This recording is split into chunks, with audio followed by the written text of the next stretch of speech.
Friends, easy law classes में आपका स्वागत है। आज हम लोग पढ़ेंगे कि विकास प्राधिकरण क्या होता है। तो विकास इसके अंदर हम लोग पढ़ेंगे विकास प्राधिकरण क्या होता है, इसमें कितने सदस्य होते हैं, उनका वेतन कहाँ से दिया जाता है, उनके विकास प्राधिकरण का उद्देश्य क्या होता है, इसके बारे में सब हम लोग पढ़ेंगे। तो विकास प्राधिकरण का मेन उद्देश्य होता है कि विकास प्राधिकरण का मेन उद्देश्य होता है कि किसी ऐसी जगह पे इसका गठन किया जाता है, ऐसे जगह के लिए गठन किया जाता है जहाँ पे विकास की आवश्यकता है। तो विकास प्राधिकरण से संबंधित उपबंध को उत्तर प्रदेश नगर नियोजन एवं विकास अधिनियम 1973 की धारा 4 के अंतर्गत बताया गया है। तो धारा 4 के अंतर्गत क्या बताया गया है कि राज्य सरकार राजपत्र में एक अधिसूचना जारी करती है और वह किसी भी ऐसे क्षेत्र के लिए जहाँ पे विकास की आवश्यकता है, डेवलपमेंट की रिक्वायरमेंट है, वहाँ के लिए एक प्राधिकरण का गठन करती है। और ये जो प्राधिकरण का गठन होता है इसी को विकास प्राधिकरण कहते हैं। और विकास प्राधिकरण एक निगमित इकाई होती है। निगमित इकाई क्या होती है कि विकास प्राधिकरण जो है अपने नाम से वाद ला सकता है और कोई दूसरा व्यक्ति उसके नाम से वाद वो भी ला सकता है। कि जैसे लखनऊ विकास प्राधिकरण अपने नाम से वाद लाएगा और कोई सेकंड पर्सन है वो अगर वाद लाएगा तो उसके अगेंस्ट तो लखनऊ विकास प्राधिकरण करके वाद ला सकता है। जो प्राधिकरण होता है वो अपनी चल अचल संपत्ति का अर्जन करता है, उसको धारण कर सकता है, खरीद सकता है, बेच सकता है। प्राधिकरण का एक शाश्वत उत्तराधिकारी होता है। प्राधिकरण की एक सामान्य मुद्रा होती है। इस तरीके से विकास प्राधिकरण एक निगमित निकाय होता है। अब है प्राधिकरण का गठन। धारा 4 में प्राधिकरण का गठन भी बताया गया है। तो धारा 4 के अनुसार प्राधिकरण के गठन में सबसे पहले एक अध्यक्ष होता है जिसकी नियुक्ति राज्य सरकार करती है। एक उपाध्यक्ष होगा जिसकी नियुक्ति भी राज्य सरकार करेगी और एक उनका सचिव होगा जो पदेन होगा और जो कि वित्त विभाग का भार साधक होगा, जो कि जितना भी उसमें आपका वित्त का काम होगा, धन संबंधी जो काम होगा उसको वो करेगा। सचिव पद पे अन्य सदस्य जो पदेन हो सकते हैं, कौन कौन से और सदस्य हैं जो सचिव पद पे पदेन हो सकते हैं? तो राज्य सरकार में वित्त विभाग का सचिव या राज्य सरकार का मुख्य नगर या ग्राम योजनाकार या मुख्य नगर अधिकारी।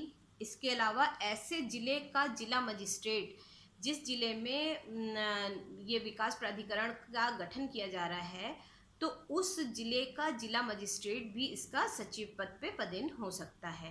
इसके अलावा जो जिस जगह पर जिस क्षेत्र के लिए विकास प्राधिकरण का गठन किया जा रहा है उस जगह के जो सभासद होंगे वो सब सभासद मिलके अपने 4 सभासदों को नियुक्त मतलब सेलेक्ट करेंगे और उनको भी सचिव पद पे पदेन किया जा सकता है। इसके अलावा राज्य सरकार चाहे तो वो 3 सदस्यों को सचिव पद के लिए नामित भी कर सकती है। अब उपाध्यक्ष की नियुक्ति कैसे होती है? तो उपाध्यक्ष की नियुक्ति भी धारा 4 की उपधारा 5 में बताई गई है कि उपाध्यक्ष की नियुक्ति भी राज्य सरकार करती है। और जो उपाध्यक्ष होता है वो पूर्णकालीन होता है, मतलब वो अगर उपाध्यक्ष है तो वो उसके अलावा कोई और जॉब नहीं कर सकता है, तो वो पूर्णकालीन होता है। उपाध्यक्ष के जो वेतन भत्ते हैं वो जो है विकास प्राधिकरण का जो राजनिधि होती है उसी से उनको वेतन और भत्तों का दिया जाता है। इनका वेतन भत्ता जो होता है डिसाइड करता है राज्य सरकार। अच्छा, इस प्राधिकरण में एक अध्यक्ष, एक उपाध्यक्ष और मिनिमम 5 सदस्य और मैक्सिमम 11 सदस्य हो सकते हैं। त्यागपत्र, जो पदेन है और जो उपाध्यक्ष है इसको छोड़ के बाकी सदस्य जो है अपना त्यागपत्र राज्य सरकार को दे सकते हैं, अपने हस्ताक्षर करके अपना त्यागपत्र राज्य सरकार को दे सकते हैं। प्राधिकरण के कर्मचारी कौन होंगे और कितने होंगे ये बताया गया है अधिनियम की धारा 5 में।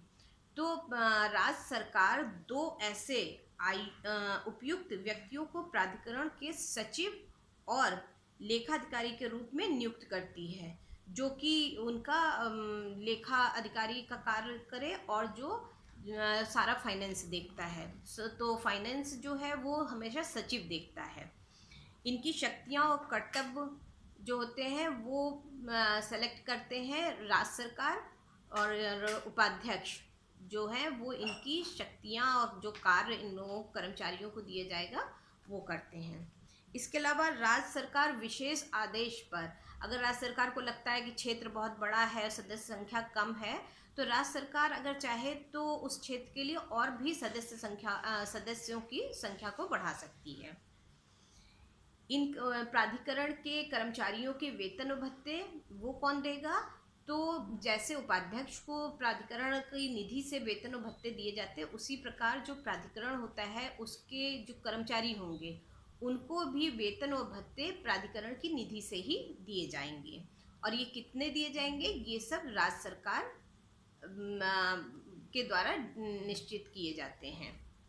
विकास प्राधिकरण के उद्देश्य धारा 7 के अंतर्गत दिए गए हैं कि विकास प्राधिकरण का क्या उद्देश्य है, जो गठन होता है विकास प्राधिकरण का, तो उसका क्या उद्देश्य है। तो विकास प्राधिकरण का मुख्य उद्देश्य तो यही होता है कि जो क्षेत्र में डेवलपमेंट नहीं हुआ है वहाँ उसको डेवलप करना, उसके अलावा उस क्षेत्र में पार्क बनवाना या पार्कों को दुरुस्त करना, आवश्यक संपत्ति को अर्जन करना कि किसी चीज़ के लिए चाहिए है संपत्ति तो वो अर्जित कर सकती है, क्योंकि वो एक निगमित निकाय है। और जब कोई निगमित निकाय होती है तो वो संपत्ति खरीद भी सकती है और बेच भी सकती है और उसको धारण भी कर सकती है। इसके अलावा जल और बिजली से संबंधित कार्यों का निष्पादन करना वो भी प्राधिकरण के ही अंतर्गत आता है। और भी ऐसे कई कार्य होते हैं जो राज्य सरकार विकास प्राधिकरण को सौंपती है। और ये आपका हो गया विकास प्राधिकरण। Thank you friends.